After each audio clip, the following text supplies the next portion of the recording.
यादि रखो उन्हनि इंसाननि खां ख़ौफ़ कजांइ कहिड़नि खां जेके साम्हूं हिकिड़ा अथव पर पुठ ॿिया अथव। तव्हां कारीअ नाग खे ॾिसंदा न त चकना चूर करे छॾींदा आहियो। तुंहिंजो हुन छा बिगाड़ियो? कारीअ नाग भले ज़मीननि में हुजे या घर में हुजे नुक़सानु कंहिंखे बि न ॾींदो आहे। तव्हांजी घटिया सोच हूंदी आहे त इहा नुक़सान वारी शइ आहे त हिनखे मारे छॾियो। छो नुक़सानु ॾींदो बाबा? छो नुक़सानु ॾींदो? या रसूल अल्लाह जे दौर में हेॾो कारीअ नांग बि घुमंदा वेंदा पंहिंजी मर्ज़ी सां, विछूं बि पंहिंजी मर्ज़ी सां वेंदा।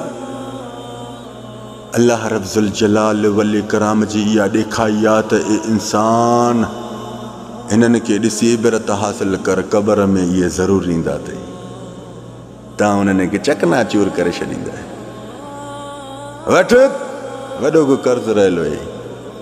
ऐं जेके कारीअ नांग खां वधीक जेके ज़हर खणी घुमनि था तव्हांजे साम्हूं हिकिड़ा त तव्हांजे पोयों ॿिया, उन्हनि खे छॾे था ॾियो। बहरहाल उन्हनि खे बि न आहे मारणो, मथां वरी तव्हां इहा सोचे रखो त असां उन्हनि खे बि मारे चकना चूर कयूं। न, छॾे ॾियो। इन्हनि जे आॾो न अचो। जेके तव्हांजे साम्हूं हिकिड़ा आहिनि तव्हांजे पोयों ॿिया आहिनि न, इन्हनि जे साम्हूं न अचो। ॾिस, अल्लाह हर कंहिंखे इशारा ॾींदो आहे, हर कंहिंखे इशारा ॾींदो आहे। हाणे तूं सम्झे बि अथो। हाणे काफ़ी दोस्त आहिनि जेके अहिड़ा धोखा खाई बि आहिनि, उहे बि ॿुधंदा हूंदा। अल्लाह रब्ज़ुल जलाल वल इकराम हर इंसान खे पहिरियों इशारो ॾींदो आहे, उन इंसान जी पहचान ॾींदो आहे। पर इंसान नथो सम्झी सघे अल्लाह जे इशारे खे। बाबा हिकिड़ो साम्हूं तव्हां सां ॾिस केॾो मन बाक़ाइदे रूप रखी वेठो आहे ऐं तव्हांजे पोयों केॾा रंग थो ॾेखारे, त उन इंसान खां फौरी किनारो इख़्तियार कयो। इहो कारीअ नांग खां ज़हरीले भला जेका हुजनि न, विछूं जा कारीअ नांग ज़हरीलो, उन खां बि वधीक इहो ख़तरनाक इंसान हूंदो अथव। इनखे केॾी बि हिदायत ॾींदो बाज़ न ईंदो, बाज़ न ईंदो। इंसाननि में बि शैतान हूंदा अथव। मां ग़लति ॻाल्हि कोन थो कयां, रब मूंखां हिसाबु वठंदो। रब जी ज़ात जो कसम, इंसाननि में बि शैतान हूंदा अथव। उन शैताननि जी पहिरीं निशानी इहा अथव, छा आहे निमाज़ में, छा आहे तस्बीहनि में, छा आहे? इहा पहिरीं निशानी काबे जे तवाब जो कसम आई आहे उन शैताननि जे ते। तव्हांखे रोकींदो, त नेकी जा कम कंदो तव्हां रोकींदो, तव्हांखे रोकींदो। तव्हां कहिड़े भलनि कमनि में हूंदो तव्हांखे रोकींदो। यादि रखो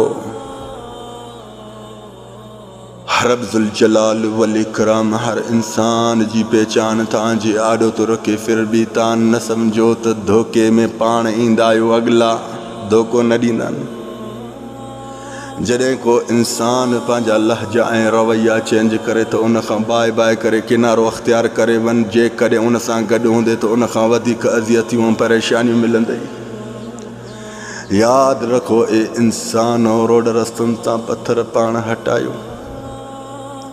जेसि ताणी रोड रस्ते जा पथर पाण न हटाईंदे तेसि ताणी तकलीफ़ मिलंदई। ॾिसो न, जॾहिं तव्हांखे हिकिड़नि जी ख़बर आहे त अहिड़ा रंग रखनि था, अहिड़ा रूप रखनि था, फिर बि तव्हां उन्हनि सां गॾु हूंदा आहियो। पंहिंजी परेशानियूं हथनि सां पाण वधाईंदा आहियो, अहिड़नि माण्हुनि सां रही करे, अहिड़नि माण्हुनि सां वेही करे। बाबा दुनिया 4 ॾींहं जी आहे, 4 ॾींहं जी ज़िंदगी ते पंहिंजी ज़िंदगी सुकूननि वारी गुज़ारियो। ॿियनि जा टेंशन, ॿियनि जा सूर पंहिंजे अंदरनि में रखी गुज़ारींदो त यादि रखो इन खां वधीक ॿी का तकलीफ़ ई तव्हांखे न मिलंदी। किनारा कयो उन्हनि इंसाननि खां न, हा, किनारा कयो उन्हनि खां जेके तव्हांजे साम्हूं हिकिड़ा, तव्हांजे पोयों ॿिया।